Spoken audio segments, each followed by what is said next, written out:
Hello, everybody, and welcome to a new episode of the Leaders in Value Chain podcast. I am your host, Radu Palamariu, and great pleasure to have with us today Dave Wheeler, who is the Chief Operating Officer of New Balance as Athletics. Many of you know they are a great sports brand and apparel. I know them specifically because I have some vested interest, so they sponsor many great athletes. In particular, I am a tennis former player myself, not very good one, albeit, but okay, I did play some tennis, and I do follow tennis. And there's Coco Gauff, yeah, that is a very good tennis player. But more importantly for me as a Romanian, they also sponsor Sorana Cârstea, who is a great tennis player from Romania. So that's why I have a vested interest in New Balance and think they're awesome on top of a great product. And Dave is running the whole end-to-end operations. He also, very interestingly, has product development under his scope. And ever since he joined the company, they've had a tremendous growth. He's been there from 2017, and he'll tell us more about that in the podcast. So, Dave, welcome and thanks for joining us. Thanks so much. Pleasure to join and share a few thoughts here with you over the next little bit.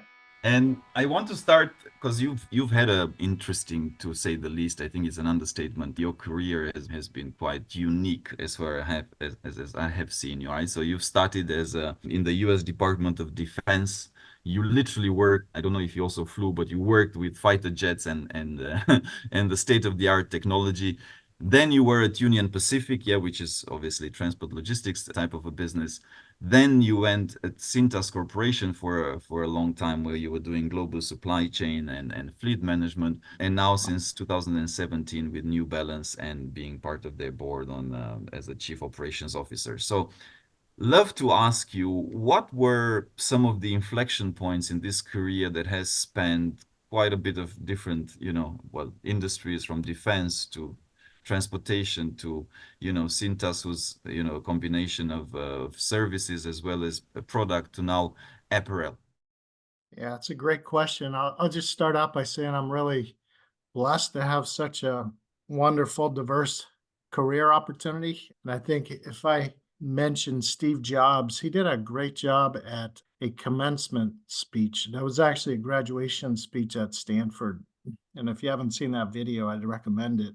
He said, you can't connect the dots looking forward, but you certainly can looking back. And for me, I never would have imagined a career this diverse, but as I look at those various dots that you just mentioned, they really have helped me broaden my horizons and be a better leader, better decision maker. And as you mentioned, straight out of the gate as an electrical engineer, I had the opportunity to work for the Department of Defense here in the US. And it was kind of in the peak of the Cold War with Russia. And we had to make the best fighter jet possible. And so I had the opportunity to get out and actually interview fighter jet pilots to understand what they wanted in integrated navigation suite within the cockpit, and then really listen to if they could have anything in the world, what would it be? And so when you talk about a blank slate and just it's an engineer's dream, we'll say that. And really cool to be able to sit down with those pilots and listen to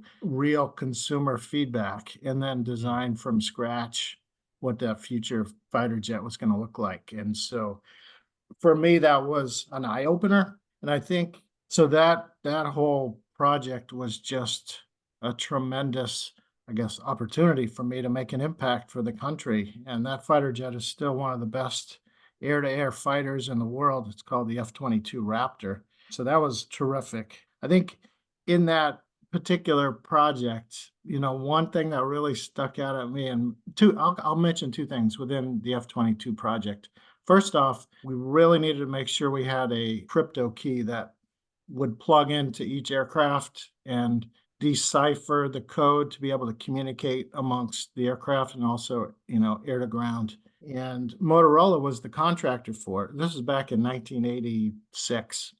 And when I walked into the factory and I looked at how they were making the prototypes, everything had a statistical process control chart associated with it. Everything was connected. They weren't looking at averages on each individual process, but they were actually plotting it out and they were looking at variation. And so that was actually the kind of the beginning of Six Sigma and how to drive out variation from production. And so as a young guy coming out of college and just seeing Six Sigma in action with structured problem solving of DMAIC, it made a huge impact on my career, really, to be able to not only learn it, but then apply that in every single job I had going forward. So that first stop was significant for me as really just a young engineer, just out there trying to make a difference in the world. And so many good opportunities came from that. Well, that's one heck of a story.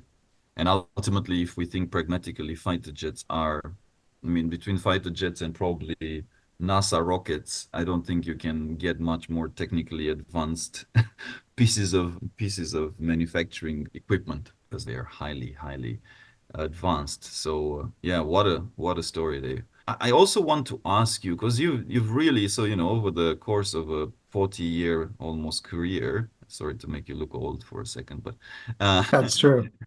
It's you've true. really only been with with four, yeah, companies you can call that. The U.S. Department of Defense is ultimately an organization. So four organizations, not at all common, as you know, in today's world. Where probably, well, I've myself probably changed four companies in the first 5 years of my of my career. And I'm curious a little bit also on this topic because nowadays, of course, yeah, it's quite different. And you mentioned connecting the dots looking backwards. So I'm pretty sure that it wasn't all planned or it wasn't. But what kind of also led you when you decided to make the shifts, given that you've been quite successful in every job and you've gotten promoted several times? Why did you make the shifts, which were four in total, three actually in total in your career? What drove that switch? Yeah, I think each switch was slightly different. I'll just kind of mention each one briefly. I think Department of Defense, I was in there for about 8 years, and 1993, actually in 1990 to 1993, was really kind of the end of the Cold War. If you remember, the Berlin Wall fell. And Yeah. in that period of time, I also went through my MBA program at night and on the weekends. So that's a whole other conversation about a lot of hard work and a lot of long days to get through that. But really helped me. That MBA helped me broaden out beyond just an engineer.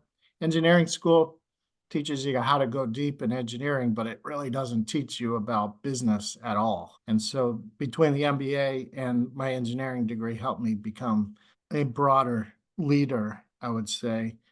And so with the end of the Cold War, I really started to think, is the defense industry where I want to be long term and retire? Or should I get out into the commercial world and see what that looks like? And that was the particular reason for jumping from the DoD over to Union Pacific. Union Pacific actually came calling, and I said I would at least talk to them. They flew me out to Omaha, Nebraska. I grew up in Boston. I didn't even know where Omaha, Nebraska was, to be honest with you. I had to look it up on a map. And as I went out and interviewed, actually turned out that it was just a fantastic place to not only live but raise a family. And so we had our first daughter when I was out there, and Union Pacific was a terrific company, obviously the biggest railroad in the world, gave me huge opportunities in the M&A world. So I ran a lot of M&A during the 90s. We really bought up a lot of other railroads and continued to be the largest railroad in the country, only rivaled by the Russian railroad as far as size, and just some other leadership opportunities. I started to think I would actually retire from Union Pacific, and just the opportunities seem endless. But I had a call from a CEO at Cintas, a company that presented at one of my MBA classes. The CEO came in when I was actually in the DoD, and he and I got to know each other. We stayed in touch while I was at Union Pacific for that period of time, and he called and said, "Look, the last time you knew us, really, we were $100 million company. We're now $1 billion company through acquisition. We kind of act like many different companies, different systems, different processes, and would you at least come talk to us and see if you're interested in joining our company?" So I did go out and talk to them back in Cincinnati, and they made an offer I couldn't refuse. And so I left Union Pacific and made that leap. It was a terrific opportunity for me to come in and kind of the first mission was to fix what was not known as the supply chain, but it was a whole bunch of disconnected parts of the supply chain, not integrated at all. Basically, production planning was causing some chaos in the warehouse with too much inventory. Things weren't just not at all connected. And so I came in with my Six Sigma background and started up Lean Six Sigma within the distribution operation and leaned that out over a couple of years. And then my career grew at Cintas quite well. Ended up, taking on the entire global supply chain plus all the fleet management. And again, I thought I'd retire at Cintas because it was just fantastic opportunities. We grew that company from when I started 1 billion in sales. By the time I left, 6 billion in sales. So great growth rate. And then a company called New Balance came calling and said, "Hey, we have an opportunity to kind of lead the supply chain in the COO type role. And would you come out and talk to us?" And I said, "I love New Balance, the brand, and I'm still thinking about retiring at Cintas over the next, 15, 20 years. But I would love to talk to you about it." And I came out and talked to New Balance, talked to the owners, Jim and Ann Davis, and just to hear their vision of the company, and probably equally as important, the culture and how they run the company as a family oriented organization, their values, the culture in general, just really resonated with me. And I made what I think is the final leap into the fourth leg of my career. So all different reasons. And each one, like I say, I thought maybe I would retire at each one of those. It's interesting how things evolve, that's for sure. Absolutely. Love it. Now, New Balance, you've done a lot of things since you joined about 6 years ago. I think again there's a story about incredible revenue growth. And you mentioned that there was a public announcement because New Balance is a private company, but there's a public announcement that last year you grew 23% revenue, which is quite incredible given that also conditions changed quite a bit, right, from COVID to post-COVID, which was 2023. I want to ask you some examples, and we discussed a little bit offline, some case studies of what your most impactful projects have been in the end-to-end global operations of New Balance. And I think you spoke specifically about the fact that perhaps the systems and the backbone, of course, has been there for a while. That there were a lot of efficiencies, analytics, and so on that you could put on top. So tell us a little bit about that aspect, Dave, and let's go into a practical case study where our audience can learn a lot from.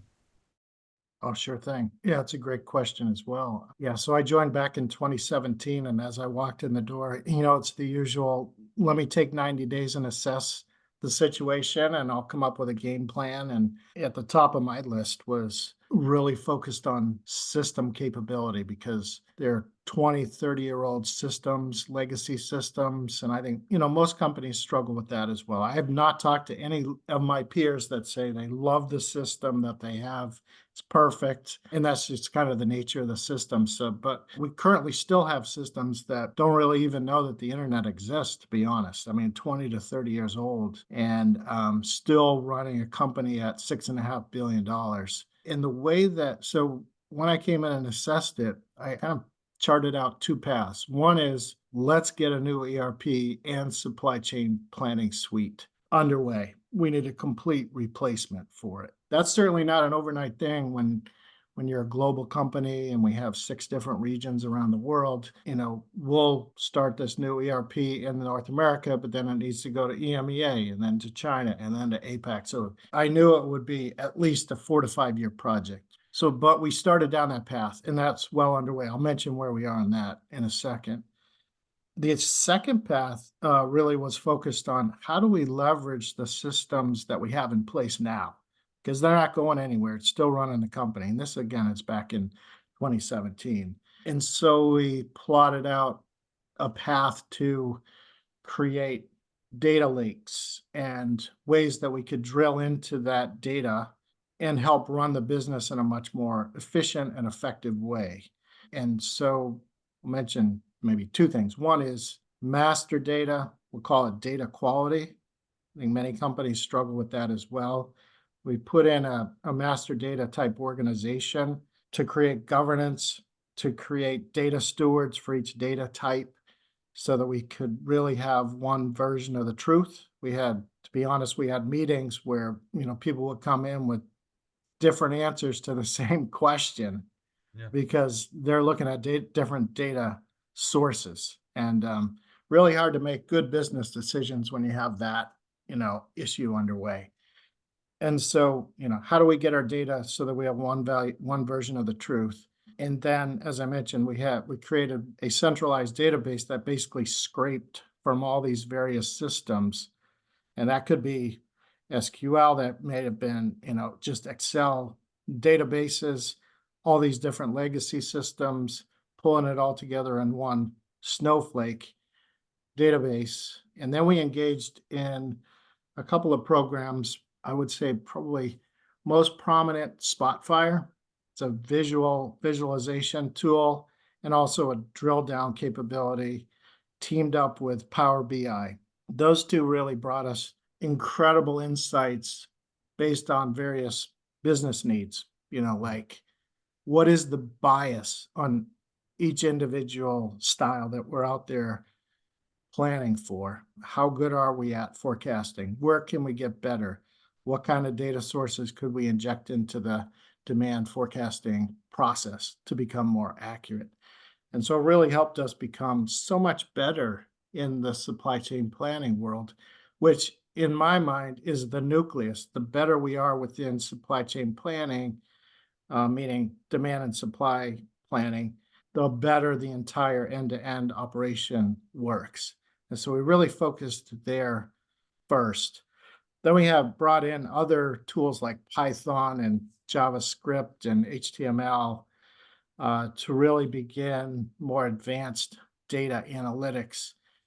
And so creating that one small but mighty team called Advanced Analytics, my mind was like really game changing because it created that layer over all these disconnected, disparate systems to give us really good business insights to be able to make better decisions. So that was a game changer for us. I think certainly I wouldn't want to dismiss the effort that we did within the HR organizational, the people side of things. Because I think I'm a big believer that people are the most important part of any organization. And so investing in the team, reorganizing, making sure all the org charts make sense. We went through about a year of that. And so aligning an overall global planning team with real strategic sourcing that has, multiple steps of discipline to make sure that we get the best possible sources lined up that, it's good for both parties. So good strategic sourcing. We make our own product in our own factories, that entire organizational chart for reporting. We have our own innovation team. We have all the distribution. So the people side of things, getting that all lined up, and then just really investing in our people to make them the best possible leaders that they possibly can be. I think all of that coming together, not only the data and empowering people to make better decisions, but the people themselves was an important step. Those two together really helped us basically double the business over the just short period of time that I've been at New Balance. And I believe that this is a common problem. I mean, I speak to executives, to CEOs, to board members, to CEOs, CSCOs, and this quite a few companies have this situation where they have different sources of truth. They have literally, I was speaking to one the other day, and they had hundreds. it's in the 20, 30 billion revenue, and they've done many acquisitions over time, hundreds of versions of the same, well, ERPs. So even, I mean, with all the new layer that you put on top, the reality is that you end up, with even if it's the technology is super smart, because the data quality is not there, and you're looking at you're getting different answers from different people. You just end up making bad decisions faster. And I That's for want to sure. go one level deeper in your sharing, because I think there's usually some key principles which make the Pareto principle, right? 20% that gets 80% of the results. So you mentioned, big picture, right? It was a lot to do with setting in the right tech processes, and then org chart and people. Even deeper than that, are there certain, even more specific than that, I guess, Dave, are there, say, okay, look, this particular thing made most of the, well, I mean, it's never most of the impact, because it's always a lot of different things, right? But you know what I mean? There's usually certain aspects that have a disproportionate amount of impact as compared to perhaps others. Yeah, good question.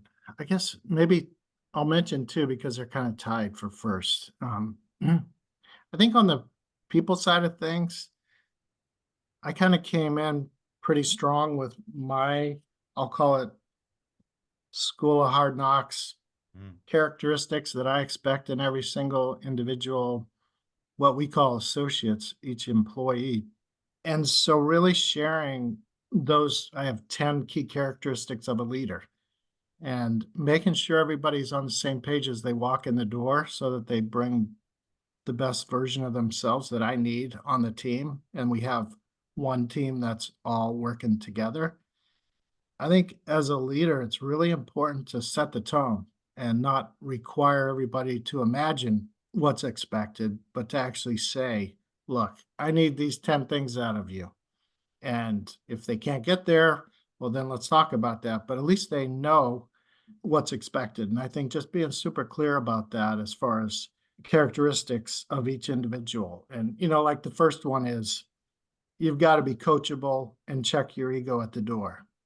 Everybody has an ego. Some people have really big egos. And within my organization, that doesn't work real well. And we all need to be humble and realize that we don't know all the answers. And that really, I think, creates a positive work environment. So, again, really simple 10 key characteristics, but unless the leader at the top says what they are, everyone imagines what they are. And that tends to be different across the board. So, I think that leadership component is super important. And I think maybe just one level down, specifically to your question, I think it really is in that demand planning, supply planning capability. And so I mentioned the reporting that we created, which is, indicates bias. I think it's the system that does rough cut capacity planning. So our supply planning team can be very specific around how much capacity can we offer up and how much do we need to negotiate with our third party suppliers, or how much more capacity do we need to build within our own infrastructure of manufacturing that we own.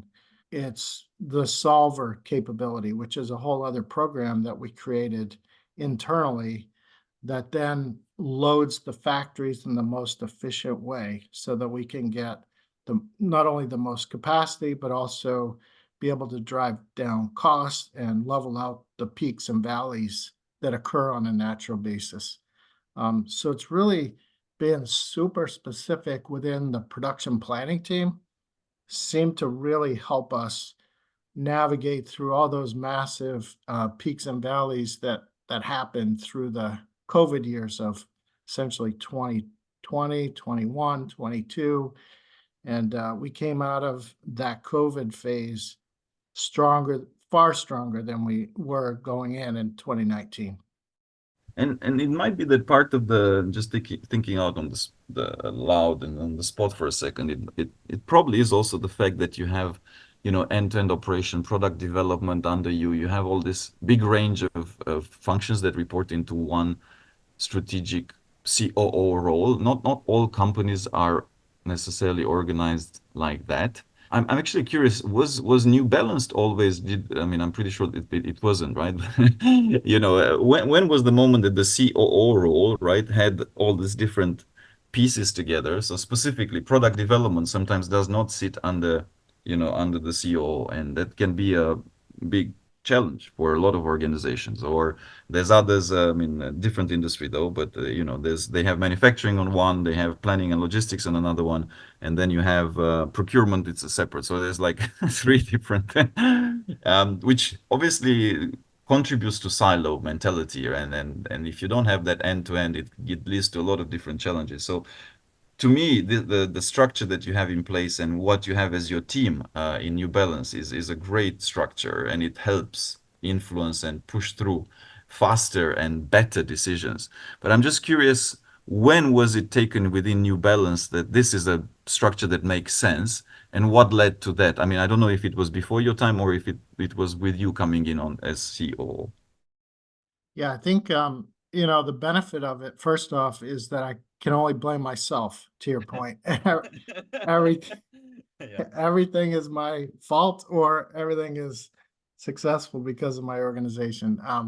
But yeah, seriously, you're 100% right on, because everything's integrated, which is perfect. Within that, like I say, that first 90 days, as I evaluated the organization and the pros and cons, and where are the gaps. One of the gaps was that kind of a disconnect between the sourcing organization and the development team. Because quite often, like you say, if they don't report under the same umbrella or organization, they look at each other, pointing fingers, essentially. Development takes their tech packs and could potentially throw it over the fence into sourcing or manufacturing, and they're left to deal with it. And then when there are issues, nobody knows who's who caused it. And so as I came in the door, I said, look, really, to make this effective, development needs to be under my organization, and then I'll fully own it. Mm, Whether it works or not, at least I own it and it's fully integrated. mm, And so that happened in the first year that I was at New Balance. And I think it made a huge difference, because now it's essentially seamless from the time the creation team, the design team, which, that's a whole different side of your brain. That design team is phenomenal, and mm, they're a global organization coming up with just really creative designs. Once they're done and that brief is put together, my development team then takes it and makes it a reality that can be manufactured effectively and with the right quality level that we're looking for. So I just love the pickup right at development all the way through to the final delivery. It really works out well. Yeah, let me play devil advocate, because I can already hear people listening to this podcast and saying, "Yeah, all right, Dave, but you're shrewd negotiator. You came in there and negotiated this very fast." Not the same in my organization. You don't understand my organization, Dave.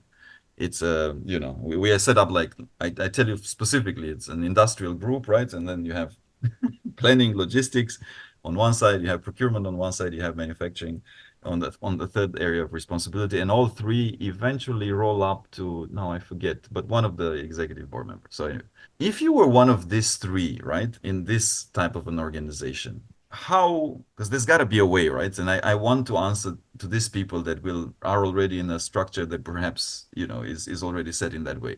What would you do to pull off okay, let's just come together and agree and influence the board that, look, end to end actually makes most sense? Yeah, it's certainly It's a not an easy easy question. task, right? Yeah. Yeah. Because it can be viewed as territorial, stepping on toes, all the other challenges in a corporate environment. But as an engineer, I'm always data driven and looking for continuous improvement opportunities. I mean, my approach would be, I can give you a real world example. We did the Please. exact same thing at Cintas. When I joined, as I mentioned, all those functions reported up to different parts of the organization, whether it was, sourcing, production planning, there was a little bit of manufacturing, distribution, all different parts. And it finally all rolled up to the CEO in various ways. And as we got in and tried to fix first distribution, we realized part of it was a distribution issue, but part of it was an upstream input into distribution. And we analyzed, what is that issue? how could we make it better? And so then we came up with a connection up into production planning. We made changes there kind of collectively and collaboratively with that leader because it wasn't under our umbrella. We made that positive change. And then we began to identify other changes that we could make. And it was kind of all with the view of an integrated supply chain. We took that vision then and we pitched that to the CEO and said, hey, we could continue down this path right now with all these organizations reporting differently, or we can make it look like this, and it would then solve these issues this way, with a nice, it was like a short deck, 5 slides, where we said, do it this way as we are, or integrate everyone together without any names in any boxes. It's not a self-serving push, but gosh, we could be so much better if we went down this path. And he said yes. And so we headed down that path. So I think it's using examples, using facts of where the problems are, and how that new design could really help solve a lot of those issues. And so that's an actual real world example of how we did that at Cintas. And like I said, we grew from 1 billion to 6 billion in the time that I was there. So I would say that part of it certainly enabled the organization to grow. Love it. And I hope this provides a no excuse, go and make it happen. Answer this for some.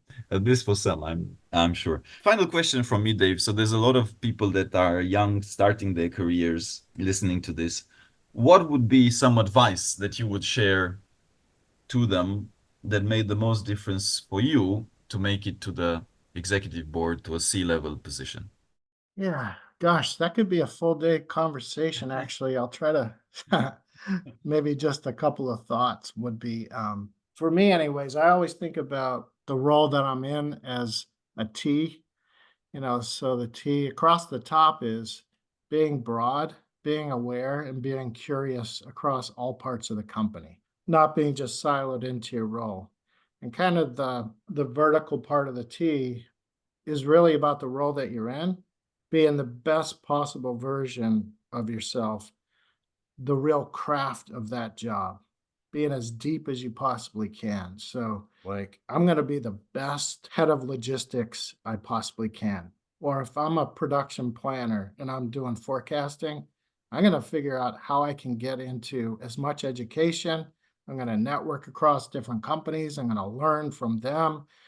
I'm going to talk to different systems providers. Maybe there are different tools out there, and I'm going to offer those up to my direct supervisor. I'm going to just be as great as I possibly can. So that's kind of that vertical piece.